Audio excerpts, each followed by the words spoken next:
As you look at this landscape, you must be thinking, wow, it's so beautiful, unlike anything I've ever seen before. These rock walls are huge, and the waterfalls are magnificent. I wonder how this must have formed. Well, this is me, the Yosemite Valley, and I will tell you the story of how I formed. The full story would take millions of years, but I'll give you the abridged version in respect of your time. It took millions of years for me to form, and throughout this time, many natural events occurred to bring me to where I am today. These events which we will be looking into are how my rock formation was formed, the impact that the Merced River had on the valley, and the glacial activity that took place. To begin my story, it is important to understand the time frame that it took for my rock formations to form. About 500 million years ago, North America sat near the equator, and California was under a tropical sea. Over many years, massive amounts of sediment accumulated offshore. The layers of rock sediment grew rapidly over time, and the bottom layers became compressed to form sedimentary rock. The tectonic plates began shifting as North America rotated and moved north. This process took over 100 million years to occur, and the sedimentary rock eventually was pushed to the surface to create the surface of California.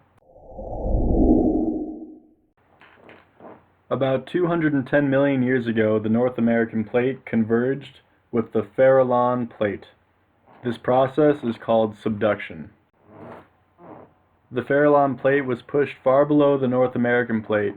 Intense heat and constant pressure resulted in pools of magma to rise up underneath the surface. Most of the magma pools cooled to form granite miles below the surface. About 80 million years ago, a giant mass of granite called a batholith formed. About 65 million years ago, this granite was pushed up under pressure to the surface. After the granite rose, the Merced River continued to carve its way through me to form the valley. The Merced River plays an important role in making me what I am today. For millions of years it flowed through my landscape, which at the time consisted of rolling hills, broad valley, and meandering streams. The Merced River received the name El Rio de Nuestra Señora de la Merced, given by the Spanish explorer Gabriel Moraga. This translates to the River of Our Lady Mercy. The Merced River begins at the base of the Clark Range and the Cathedral Range in the Sierra Nevadas. Once in the valley, there are many different water sources that funnel into the Merced. Some of these sources are Mirror Lake, Yosemite Falls, and Bridalveil Falls. 10 million years ago, my landscape uplifted and tilted westward. This shift increased the flow of the Merced River, making it cut deeper into my valley. Fast forward to 3 million years ago, and the Merced cut its way 3,000 feet into the valley. The Merced continued to carve its way through the valley for about 1 million more years until the Ice Age began, the next and final process of my development. The Ice Age began roughly 2.4 million years ago.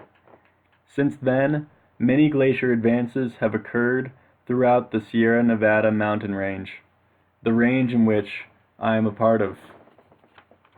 Each glacier advance carved out new complexities in my formation.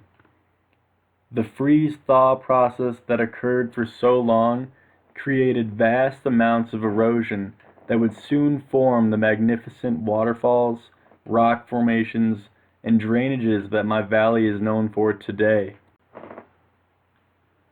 The last glaciers to move through the valley melted 10,000 years ago to create a shallow lake, Lake Yosemite.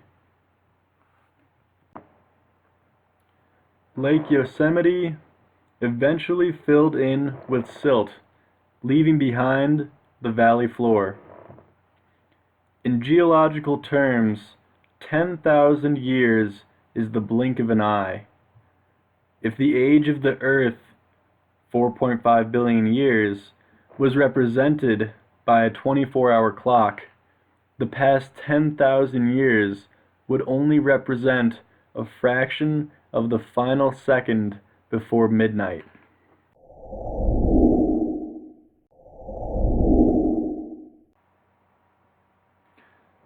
Years ago, there was a famous debate between Charles Lyell and John Muir. The debate between these two was over how Yosemite Valley was truly formed.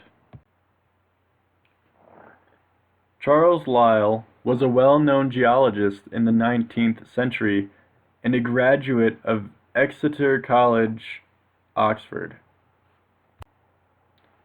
John Muir, on the other hand, was a transcendental preservationist who lived in Yosemite for a long time and made many positive impacts on the preservation of my environment.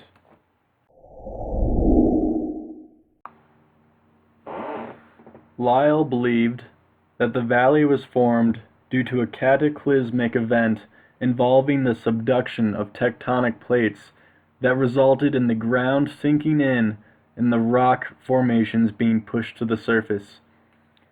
Lyell rejected the theory that the valley was developed by glacial activity.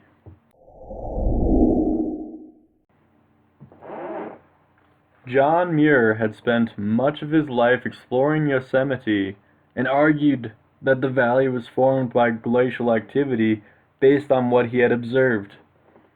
Since Muir never graduated college, society sided with Lyell, as he was an accomplished geologist of the time.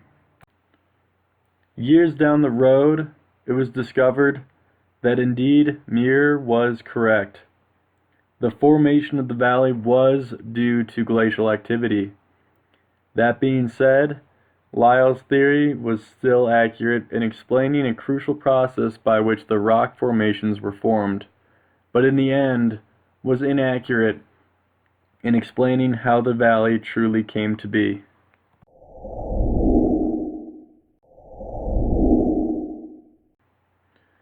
Yosemite Valley went through a lot to get to where it is today. The formation of the rocks, the impact of the Merced River, and the glacial activity all played crucial roles in shaping the valley. It is important that Yosemite and all other parks are treated well. It is up to us to leave as little impact as possible in order to allow these environments to flourish. It took millions of years to develop, and it is up to us to act responsibly and conserve these beautiful places.